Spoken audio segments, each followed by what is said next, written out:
പേരെന്താണ്? ബേബി കൃഷ്ണ, മലപ്പുറത്താണ് വീട്. ഇതെന്റെ ഹസ്ബൻഡ് ഉണ്ണികൃഷ്ണൻ. യാ, ടെൽ മീ. ഐപൾസ് ഉപയോഗിക്കാൻ കാരണം ഞാൻ ഒരു ജനറൽ നഴ്സിംഗ് കഴിഞ്ഞ ഒരാളാണ്. ഞാൻ 10 വർഷത്തോളം ഹോസ്പിറ്റലിൽ വർക്ക് ചെയ്തിട്ടുണ്ട്. അപ്പൊ എനിക്ക് 13 വയസ്സുള്ള ഒരു ബേബി ഉണ്ട്. ഒരു സെക്കൻഡ് ബേബിക്ക് വേണ്ടിയിട്ട് ഞങ്ങൾ ഒരുപാട് ട്രീറ്റ്മെന്റ് ചെയ്തിരുന്നു. 6 വർഷത്തോളം ട്രീറ്റ്മെന്റ് ചെയ്തു. 4-5 ലക്ഷം രൂപ ചെലവാക്കി 2 സർജറി ചെയ്തു. അതിനുശേഷം നമ്മൾ എത്തിപ്പെട്ടത് ഒരു IVF സെന്ററിലാണ്.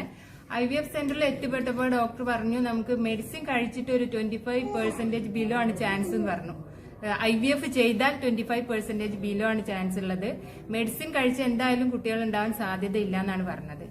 അങ്ങനെ ഇരിക്കുന്ന സമയത്താണ് നമ്മൾ ഐപൾസിനെ കുറിച്ച് കേട്ടതും പരിചയപ്പെട്ടതും. അപ്പൊ ഞാൻ ഒരു വിശ്വാസത്തിന്റെ പുറത്ത് ഈ ഒരു മെഡിക്കൽ ഫീൽഡിലുള്ള ഒരാൾക്ക് ഡോക്ടേഴ്സ് പറഞ്ഞാൽ അതിനപ്പുറം ഒന്നും ഇല്ല എന്നാണ് ഞാൻ ഇതുവരെ വിശ്വസിച്ചിട്ടുള്ളത്. അപ്പൊ ഞാൻ ഈ ഐപൾസിനെ കുറിച്ച് കേട്ടു.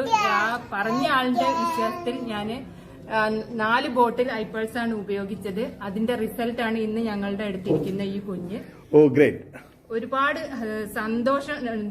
സന്തോഷമുണ്ട്. കാരണം എന്താ വെച്ചാൽ എന്റെ മോൾ എന്നും കരയും. എന്തൊരു ഫംഗ്ഷൻ കഴിഞ്ഞ് വന്നിട്ടുണ്ടെന്നുണ്ടെങ്കിലും കരയും. സ്കൂൾ വിട്ട് വന്നാൽ കരയും. എനിക്ക് ആരുമില്ല, എനിക്ക് കളിക്കാൻ കൂട്ടിന് ആളില്ല. വളരെ സങ്കടത്തിലിരിക്കുന്ന സമയത്താണ് ഇങ്ങനെ ഒരു ഐപൾസിനെ കുറിച്ച് കേട്ടതും ഞങ്ങൾ ഉപയോഗിച്ചതും. അതിന് നല്ലൊരു റിസൾട്ടാണ് കിട്ടിയത്. അതിന് ഒരുപാട് ക്രിസ്റ്റൽ ഡയമണ്ട് ഒരു ബേബി കിട്ടി അല്ലേ? ഓ, താങ്ക് യു സോ മച്ച്.